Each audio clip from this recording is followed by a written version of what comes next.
আমাদের পুরাতন যত ডকুমেন্ট আছে সেই ডকুমেন্টগুলো আমরা কিভাবে একদম নতুন করব সেই প্রসেসিংটা আজকে আমরা কি করব ফটোশপের মাধ্যমে দেখব। এই যে আমার একটা পুরাতন ডকুমেন্ট রয়েছে, এই পুরাতন ডকুমেন্টটা আমি কিভাবে একদম নিউ করব সেই প্রসেসটা আজকে দেখাবো। আমি যদি আপনাদেরকে দেখাই যে আমি এক ক্লিকের মাধ্যমে এইটা দেখুন একদম নিউ হয়ে গেছে, সাদা হয়ে গেছে। তো আপনারাও ঠিক এরকম ভাবে কিভাবে করবেন সেই প্রসেসিংটা আজকে দেখাবো। একদম সহজ ওয়েতে আপনারা দেখতে পারবেন, তাই ফার্স্ট টু লাস্ট ভিডিওটি ধৈর্য সহকারে দেখবেন, তাহলে অবশ্যই আপনারা এই কাজটি শিখতে পারবেন। তো আমরা ফার্স্ট অফ অল কি করব, আমরা আমাদের যে পিকটা, আমাদের যে ডকুমেন্টটা রয়েছে সেই ডকুমেন্টটা যদি আমরা নিউ করতে চাই, অর্থাৎ আমাদের একটা ওয়ার্ড কি হয়েছে, ড্যামেজ হয়ে গিয়েছে আমাদের একটা ডকুমেন্ট, সেই ডকুমেন্টটা পুরাতন হয়ে গেছে। আমরা যখন প্রিন্ট করতে যাচ্ছি তখন সেটা ভালোভাবে প্রিন্ট হচ্ছে না। তো আমরা কি করব, আমরা ফার্স্ট অফ অল আমাদের যে পিকটা রয়েছে, যে প্রিন্টার রয়েছে সেই পিকটা আমরা কি করব, এই ফটোশপের মধ্যে ইনপুট করব। ইনপুট করার পর আমরা কি করব, কন্ট্রোল জে দিব। কন্ট্রোল জে দিয়ে আমরা একটা কপি লেয়ার করে নিব। কপি লেয়ার করে নেওয়ার পর এই জায়গার মধ্যে থেকে আমরা কি করব, কন্ট্রোল এল বাটনে ট্যাপ দিব।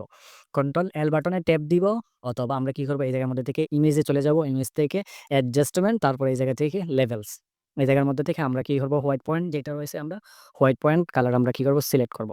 হোয়াইট পয়েন্ট কালার সিলেক্ট করার পর আমরা কি করব, এই জায়গার মধ্যে থেকে আমাদের যে পেপারের যে খালি অংশটুকু রয়েছে এই খালি অংশের উপর কি করব, একটা ট্যাপ দিব। সরি, এই জায়গার মধ্যে থেকে হোয়াইট পয়েন্ট সিলেক্ট করলাম, তারপর এই জায়গার মধ্যে থেকে আমার খালি যে জায়গাটুকু আছে সেই জায়গাটুকুর উপর একটা ট্যাপ দিলাম। শুধুমাত্র জাস্ট এক ক্লিকের মাধ্যমে কি করতে পারবেন, এই কাজটুকু করতে পারবেন। তখন কি হবে, আপনার যে পুরাতন যে ডকুমেন্টটি রয়েছে সেই ডকুমেন্ট একদম সাদা পকপকে হয়ে যাবে, অর্থাৎ আপনাদের যে পেপারের মধ্যে যে শ্যাডোটা রয়েছিল সেই শ্যাডোটা চলে যাবে, একদম নিউ হয়ে যাবে। তো ঠিক এরকম ভাবে কি করতে পারবেন, আপনার যতগুলা এই ব্যাকগ্রাউন্ড রয়েছে সবগুলো ব্যাকগ্রাউন্ড চেঞ্জ করতে পারবেন।